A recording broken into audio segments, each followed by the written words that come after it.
Um período de grandes controvérsias, inclusive de debates recentes, é o período da ditadura militar no Brasil. Hoje estarei trazendo um resumo tanto para vestibulares quanto para você que quer saber mais sobre o assunto, trazendo os principais aspectos desse período, o porquê que configuramos dentro da história esse período como uma ditadura e os aspectos principais que até hoje nós carregamos em nossa sociedade. Então, esse vídeo vai ficar um pouco longo, mas com uma riqueza de detalhes que eu vou tomar cuidado em trazer, né?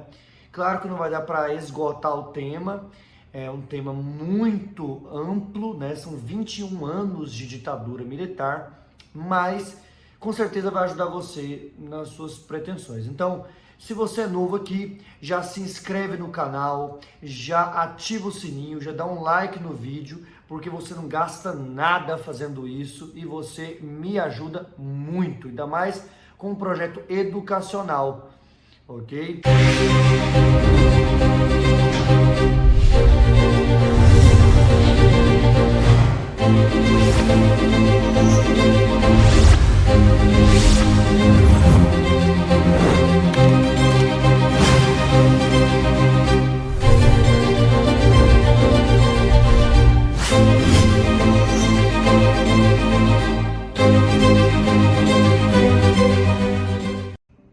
Para iniciar falando de ditadura militar, preciso fazer uma introdução.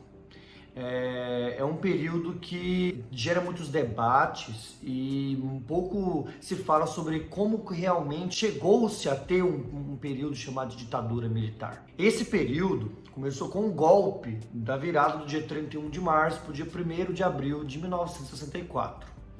Tá, o que estava rolando? Qual que era o contexto? O contexto da década de 60 é um contexto de grande instabilidade política no Brasil, principalmente porque nós estamos no meio da Guerra Fria, e a Guerra Fria trazia um conflito muito grande entre duas ideologias que naquele tempo eram as dominantes na bipolaridade do mundo.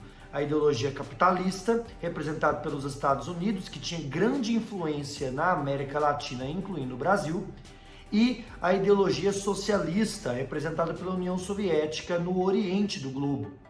Então, quando nós falamos sobre o regime militar, a gente precisa ter essa consciência de que nós estamos falando de um contexto internacional que proporcionou o período que nós estamos indo analisar agora, tá? Então, é um contexto de grande instabilidade, principalmente porque quem é eleito em 60 para o cargo de presidente da República é Jânio Quadros.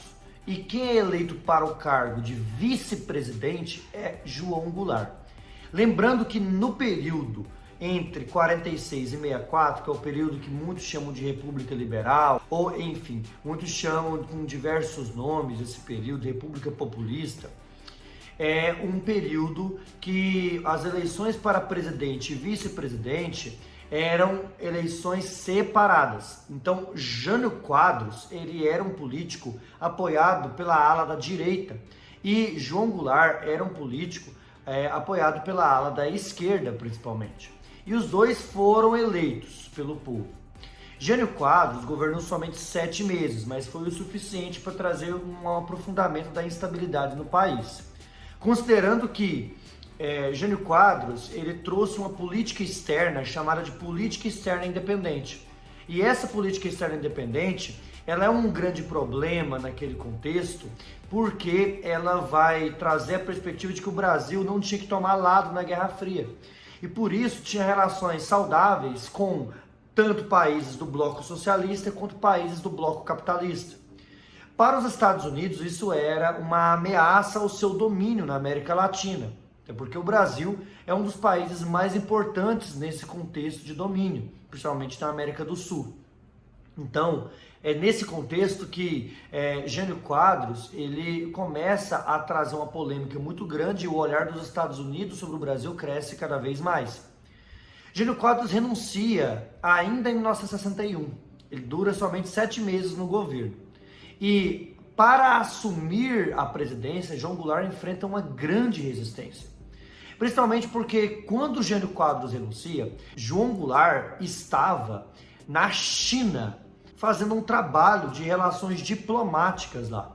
E aí você imagina, a China, que já era socialista desde 1949, era vista com um grande medo por parte dos Estados Unidos e daqueles que eram simpatizantes do bloco capitalista no Brasil, né? A ala militar no Brasil tinha vários adeptos à perspectiva capitalista, e isso é um dos fatores que principalmente vai contribuir para o golpe de 64. Mas em 61, a gente ainda vai ter uma campanha que vai ser organizada pelo cunhado do João Goulart, né, que é o Leonel Brizola. Brizola vai comandar essa campanha chamada de campanha legalista, buscando que haja o cumprimento da lei, de que João Goulart possa assumir a presidência da República, já que ele era o vice-presidente e o presidente tinha renunciado, né? Então, nesse contexto, nós já temos uma instabilidade muito grande. É claro que a pretensão do vídeo não é falar sobre o governo de João Goulart. Então, para a gente entender só o contexto do golpe militar, a gente já vai ter que passar a compreender que existe um contexto de instabilidade já. Ainda mais que João Goulart, durante seu governo, traz a proposta das reformas de base. Dentre as reformas de base, né, diversas reformas que ele propunha, reforma tributária, reforma educacional, reforma política, enfim, dentre as diversas reformas, uma delas era a reforma agrária, que era inclusive a pauta mais famosa. E João Goulart começa a aprofundar muito suas tensões com setores das classes médias e das classes altas no Brasil, principalmente porque a reforma agrária era uma pauta das classes populares e camponesas, que ele se aproximava muito. É importante notar que nesse contexto de instabilidade nós tivemos inclusive uma manifestação chamada de Marcha da Família com Deus pela Liberdade, que reuniu cerca de 200 mil pessoas com o objetivo de protestar contra as perspectivas de esquerda que estavam sendo colocadas nos planos políticos, né, de João Goulart. É claro que João Goulart nem chegava perto de ser um socialista radical, por mais que vários socialistas apoiassem o seu projeto. João Goulart, na verdade, trazia somente algumas perspectivas de diminuição das desigualdades sociais, mas isso já era o suficiente para taxá-lo de comunista, ainda mais no período da Guerra Fria. Nós estamos falando de uma grande perseguição que havia a pessoas de ideologia de esquerda nas áreas dominadas pelos Estados Unidos, né? Então, a gente teve até o fenômeno do macartismo, né, que aconteceu principalmente dentro dos Estados Unidos, mas a sua prática não se manteve lá, né? Inclusive vai evoluir em uma operação na década de 70, a gente já estava na ditadura, chamada de Operação Condor, né? Ou Condor, enfim, que tem essa busca por eliminar opositores políticos dos Estados Unidos na América Latina, né? E não só no Brasil, mas em vários outros países, várias outras nações. Então, em meio a esse contexto, nós temos a figura de João Goulart sendo vítima de um golpe militar. E por que foi um golpe? Vamos entender, né? A gente tem uma diferença muito grande entre o que é uma revolução e o que é um golpe. Uma revolução, ela tem que partir do povo e ela tem que buscar uma mudança estrutural da sociedade. O que isso significa na prática? Que uma revolução, ela tem que querer transformar a sociedade toda e não conservar ela como era. Por exemplo, a Marcha da Família com Deus pela Liberdade é um movimento social, mas não é um movimento que liderou, que encabeçou o processo conhecido como golpe militar de 64. Na verdade, a gente teve isso somente como uma forma de legitimar o discurso dos militares. Essa manifestação, ela não teve um papel principal na destituição do poder de João Goulart. Outro fator é que eles buscavam conservar o capitalismo, conservar as tradições, conservar a sociedade como estava, e não buscavam a mudança estrutural da sociedade, né? Um golpe, ele acontece quando pessoas que já têm poder, como é o caso dos militares e de civis que fazem parte da política daquele momento, que vão cooperar com o golpe, e mesmo os grandes empresários do Brasil naquele contexto, que também vão cooperar com o golpe, né? Pessoas que já têm poder na estrutura social, eles vão aumentar esse poder ainda mais com esse processo que o golpe também tem que ser um processo fora da legalidade ou que mascara a legalidade, né? Que burla a legalidade. E é o caso do golpe de 64, né? O golpe de 64, ele acontece numa improvisação. Improvisação, já tinha-se a ideia de que esse golpe deveria acontecer, mas os planos são frustrados pelo general Olímpio Mourão, que não é o Mourão que você está pensando. O general Olímpio Mourão, ele vai sair de Juiz de Fora e vai marchar até o Rio de Janeiro buscando apoio para a sua causa, que era a destituição do presidente João Goulart da presidência da República. Isso vai acontecer justamente numa tentativa de barrar as reformas que estavam sendo colocadas pelo presidente João Goulart, e numa tentativa de, junto com o apoio dos Estados Unidos da América, colocar um governo que servisse os interesses do bloco capitalista. Tanto que a operação que os Estados Unidos têm para ajudar nesse golpe é a chamada Operação Brother Sam, que está sendo muito bem representada num documentário chamado de O Dia que Durou 21 Anos, que eu vou deixar na descrição para você que quer assistir, como que os Estados Unidos teve relação direta com o golpe militar. Nós tínhamos o embaixador dos Estados Unidos no Brasil, Lincoln Gordon, que fez esse complô junto, inclusive, com o presidente Kennedy, né? Ele já falava com o presidente Kennedy sobre essa questão.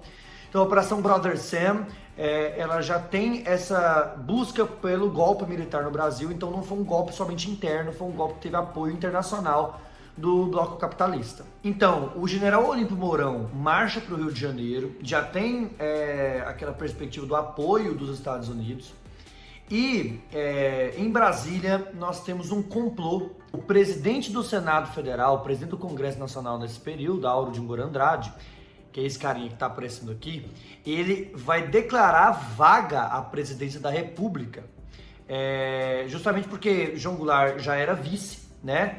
E como ele era vice, quem deveria assumir depois dele é o presidente da Câmara dos Deputados, na ordem, né, hierárquica, né, depois do vice-presidente, o presidente da Câmara dos Deputados. Atenção! O senhor presidente da República deixou a sede do governo.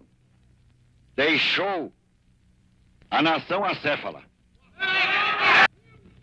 A necessidade do Congresso Nacional como poder civil imediatamente tomar a atitude que lhe cabe nos termos da Constituição brasileira. João Goulart, na verdade, ele não estava fora do país. Ele não saiu do país sem autorização do Congresso, né, que é a justificativa principal para dizer que a presidência da República estava vaga. Na verdade, ele estava em Porto Alegre. Então, ele foi buscar asilo político, foi buscar ajuda política, apoio político. E foi declarada vaga a presidência da República sem ele ter saído do país mesmo, sem essa justificativa se realmente se validar de alguma maneira.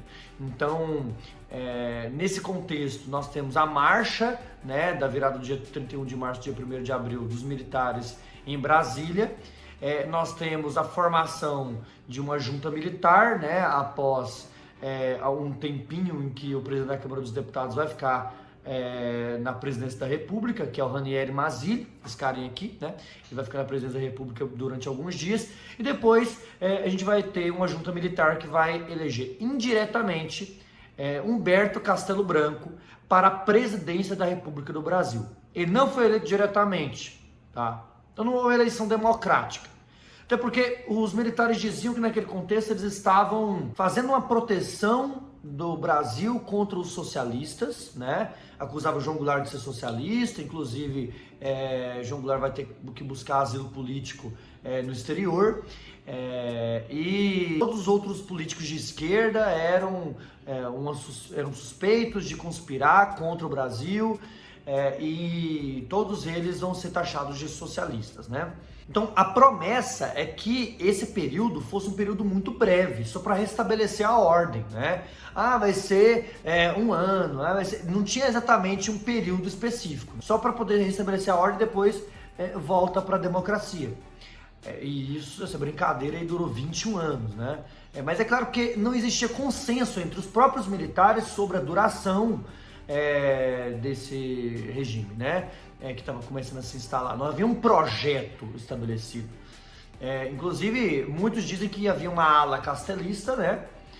E uma ala linha dura dos generais militares naquele contexto. Fora aqueles que não concordavam com o regime militar, né? Tinha vários militares que inclusive foram perseguidos por isso.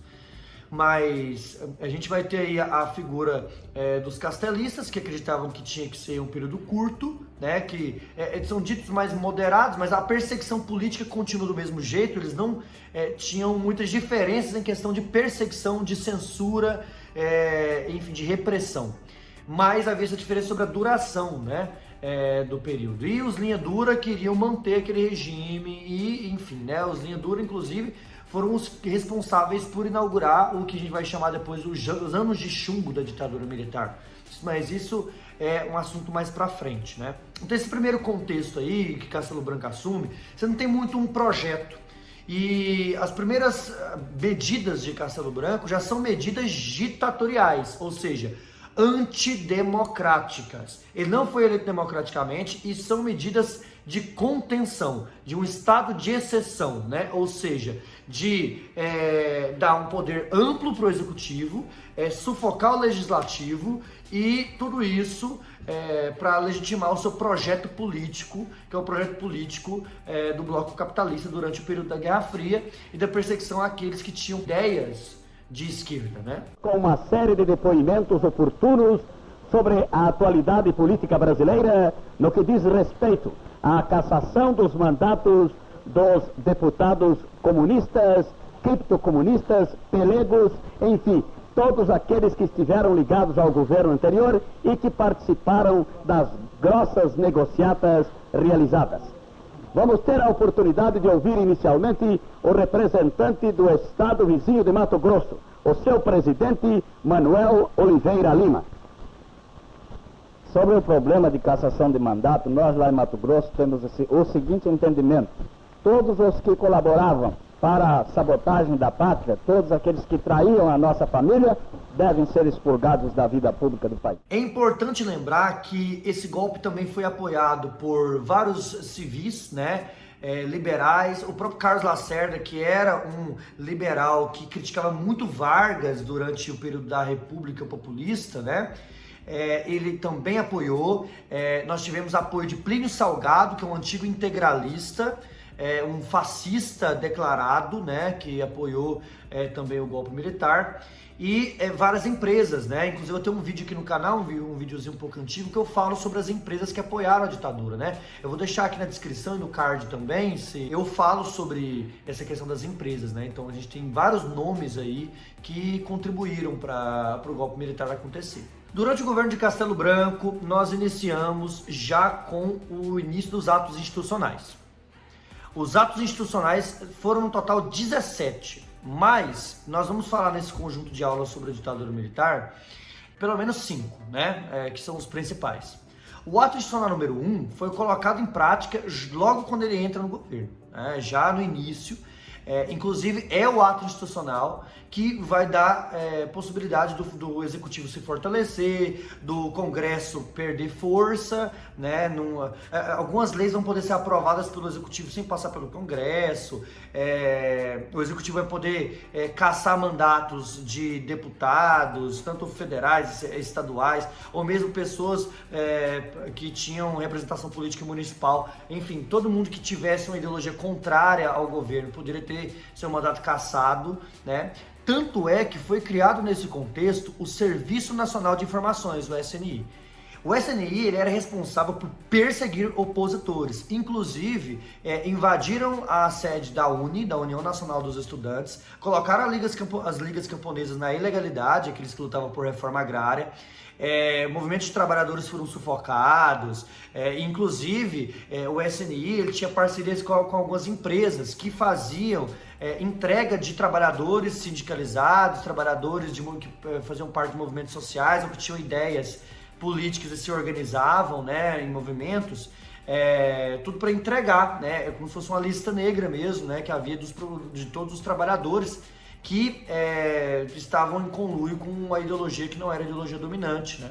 Então, muitas dessas pessoas foram perseguidas e entregues pelos seus próprios patrões, pelos próprios corpos administrativos das empresas para o regime militar nesse contexto. Os sindicatos eram altamente controlados pelo governo, inclusive depois das medidas recessivas, né? Que foram medidas econômicas colocadas em prática pelo Castelo Branco, justamente para trazer um controle da economia, que baseava-se no quê? Em um reajuste anual do salário mínimo abaixo do nível da inflação, baseava-se em tirar o subsídio do trigo e do petróleo, que aumentava o preço do pão e o preço dos combustíveis também, e tudo isso fazendo com que o povo perdesse poder de compra, né, e ficasse em uma situação muito pior economicamente do que estava anteriormente. Não que estava muito bom, não, tá?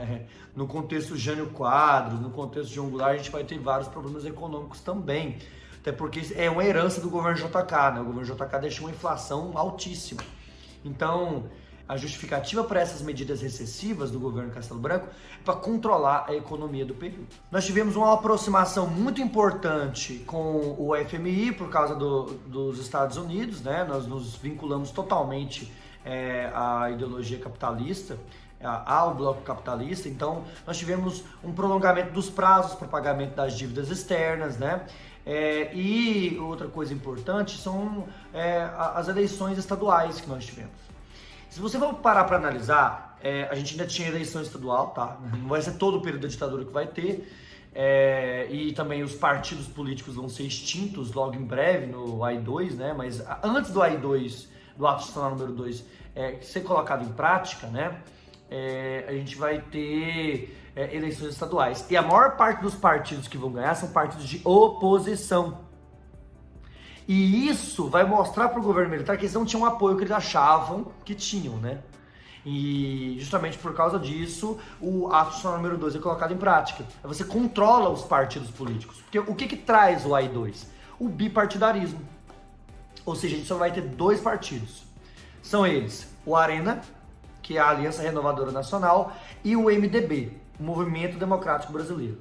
Então, assim, o MDB é uma oposição controlada. Assim, permitia-se a alguns políticos, e o MDB não tinha força nenhuma, em eleição nenhuma, inclusive, porque a gente tinha fraude em todas as eleições durante o período do regime militar, né? Então, o Arena ganhava todas as eleições, inclusive era o único que ficava na presidência. A gente não teve eleição para presidente durante todo o período da ditadura, né?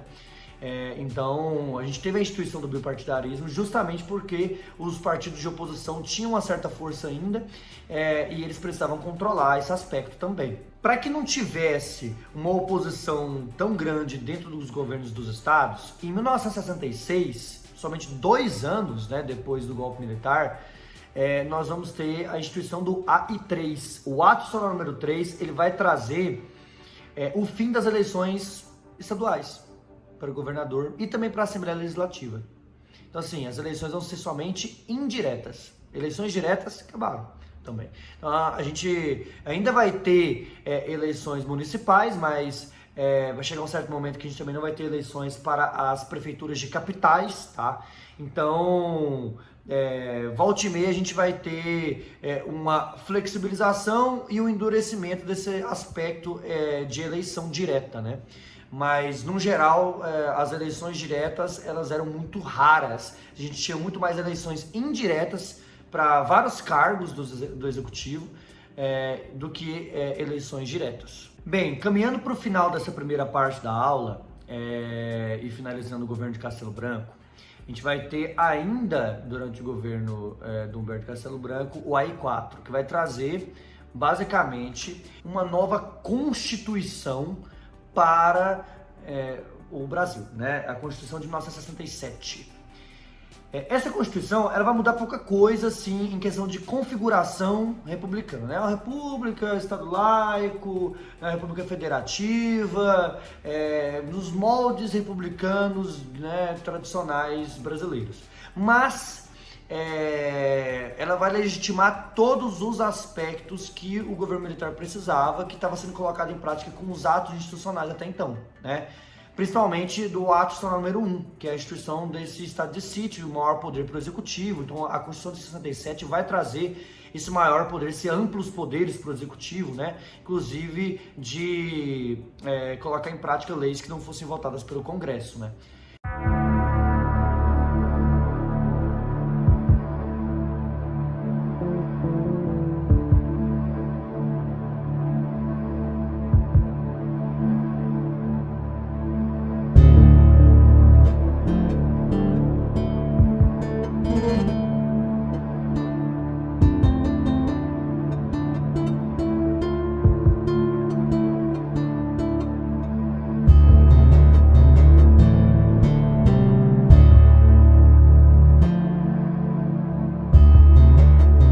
Por fim, essa Constituição, então, é uma Constituição que a Constituição da ditadura, né, que vai legitimar todos esses aspectos políticos que eles precisavam, né? Até porque a gente vai ter um endurecimento do regime, né, a partir daí. Por fim, a gente tem um contexto de um movimento social no Brasil, de movimentos sociais no Brasil, que é muito influenciado pelo contexto internacional, né? A gente tem o movimento hippie nos Estados Unidos, na década de 60, inclusive responsável pelo Festival de Woodstock, de 69, que lutavam contra a Guerra do Vietnã, contra a violência, era um movimento por amor livre, era um movimento de questionamento ao autoritarismo também, e à perseguição política, até porque nos Estados Unidos a gente tinha uma certa perseguição a alguns opositores. Outro movimento interessante é o movimento da Primavera de Praga, né, que acontece na Tchecoslováquia contra o autoritarismo do governo soviético, né, que também não se exime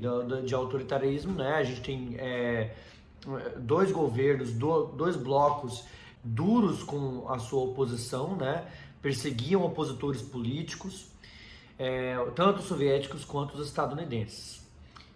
O que a gente pode observar é que no Brasil a UNE ganha muita força, influenciada pelo movimento hippie, né? A União Nacional dos Estudantes ganha muita força nesse contexto.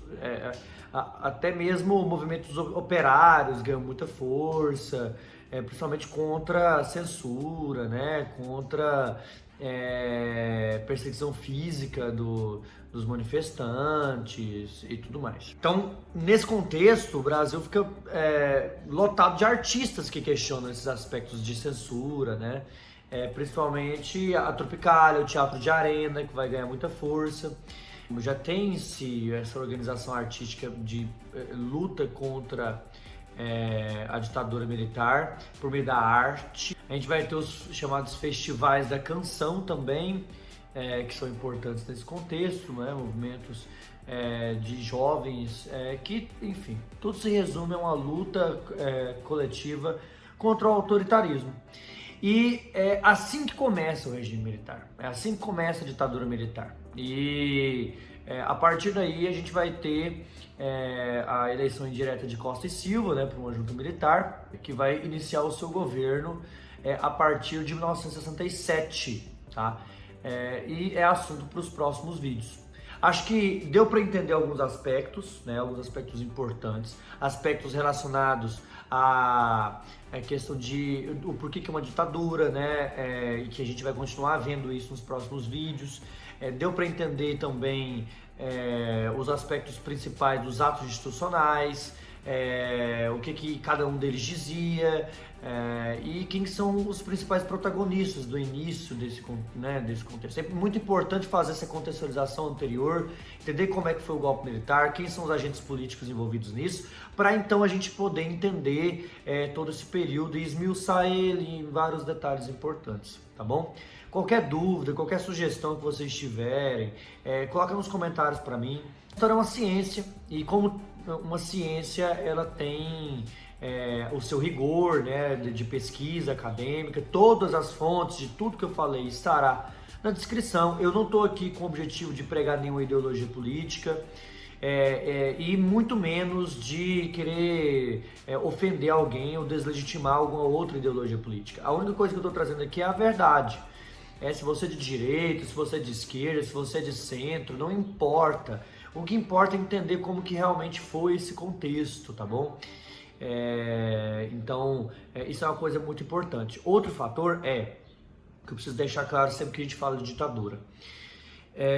Historiador, ele é um profissional, né, que cuida desse papel de reconstruir o passado, entender o presente a partir do passado, aí utilizando diversas fontes, né, documentais, história oral, arqueologia, enfim, né, e vários outros instrumentos que o historiador usa.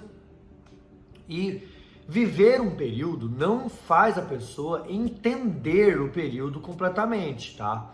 Então, assim, não é nem uma questão de ofender ninguém, é só dizer o seguinte: se você viveu o período da ditadura, você tem alguns detalhes interessantes que pode contribuir para o debate, mas isso não significa que você sabe de tudo que aconteceu no período, porque nós somos muito limitados quando nós vivemos a época histórica, né? Isso aí a gente vê na universidade, em teoria da história, que nós somos muito limitados por vários fatores, né?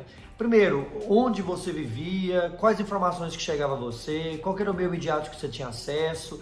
O governo na época controlava todos os meios midiáticos, então a rádio, a televisão, só mostrava aquilo que o governo queria que você visse, né, e escutasse.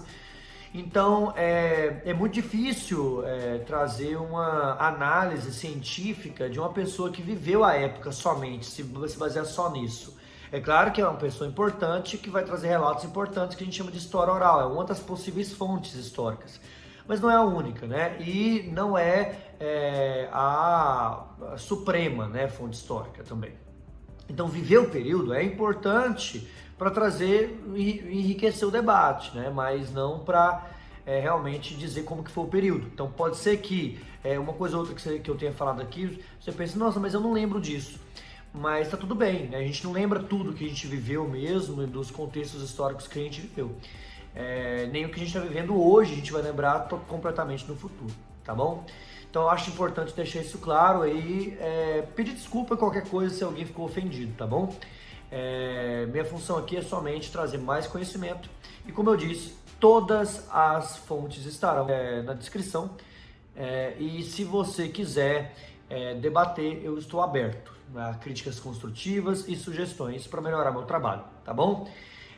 O objetivo do vídeo foi concluído, muito obrigado. A partir das próximas aulas eu vou falar dos governos de Costa e Silva, de Médici, eu não sei quando que eu vou lançar, mas eu estarei fazendo sim o upload o mais breve possível. Não se esqueça de se inscrever no canal, de dar o like, de ativar o sininho e me ajudar aí, porque esses vídeos dão trabalho e é de graça, né? Eu tô ajudando aqui todo mundo de graça, e eu acho que uma iniciativa de divulgação científica, divulgação de material educativo, tem que ser apoiado por todos nós, né? Então é isso, muito obrigado.